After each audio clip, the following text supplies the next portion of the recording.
ആയിട്ടുള്ള തക്കാളിക്കറി ഇവിടെ റെഡി ആയിട്ടുണ്ട്. തക്കാളിക്കറിക്ക് ആവശ്യമായ ഇൻഗ്രീഡിയൻസ് ചെറുതായി കട്ട് ചെയ്തെടുത്തിട്ടുണ്ട്.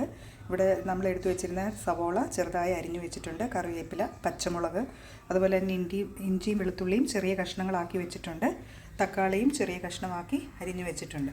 പിന്നെ അതിലേക്ക് എടുക്കാനായി മസാല കുറച്ച് പെരുംജീരകം, ഒരു ചെറിയ പട്ട, 2 ചെറിയ ഏലക്ക, 2 ചെറിയ ഗ്രാമ്പു, ഇത്രയും എടുത്തു വെച്ചിട്ടുണ്ട്. നമ്മൾ തക്കാളിക്കറി ഉണ്ടാക്കാൻ തുടങ്ങാം.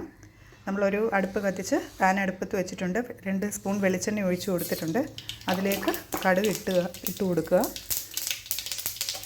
അതിൽ നമ്മൾ എടുത്തു വെച്ചിരിക്കുന്ന പെരുംജീരകം, പട്ട, ഏലക്ക, ഗ്രാമ്പു ഇത്രയും ഇട്ട് കൊടുക്കുക. അത് നന്നായി പൊട്ടി വരുമ്പോൾ നമ്മൾ എടുത്തു വെച്ചിരിക്കുന്ന ഇഞ്ചി വെളുത്തുള്ളി അരിഞ്ഞത് ഇട്ട് കൊടുക്കുക.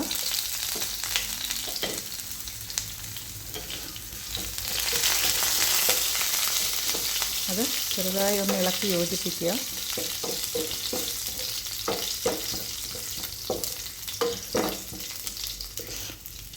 അതിനുശേഷം നമ്മൾ എടുത്തു വച്ചിരിക്കുന്ന സവോള ഇതിലേക്ക് ഇട്ട് കൊടുക്കുക.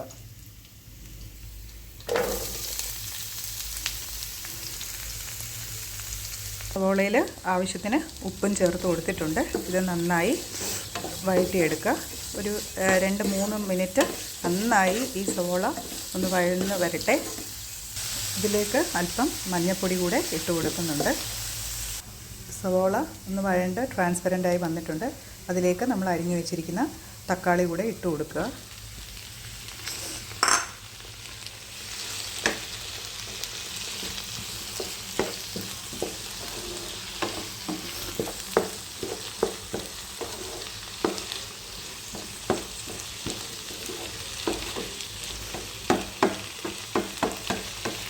ഇത് ഇളക്കി യോജിപ്പിച്ച് ഒരു മീഡിയം ഫ്ലെയിമിലിട്ട് നമ്മൾ അടച്ചും വെച്ച് കുക്ക് ചെയ്യുക. സവോള നന്നായി ഉടഞ്ഞു വരുന്നത് വരെ നമ്മൾ നന്നായി അടച്ചു വെച്ച് കുക്ക് ചെയ്യുക.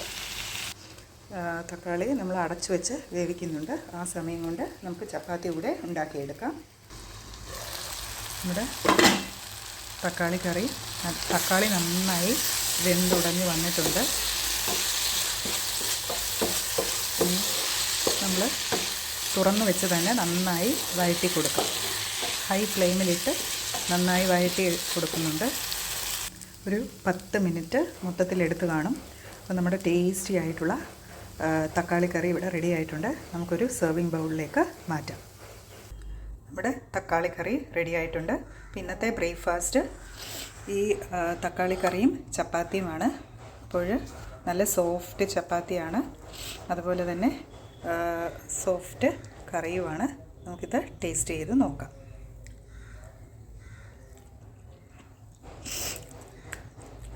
അപ്പം വളരെ ടേസ്റ്റിയാണ്. നിങ്ങൾ ഈ തക്കാളി കറി ചെയ്ത് നോക്കുക. അഭിപ്രായങ്ങൾ കമൻറ്റായി അറിയിക്കുക.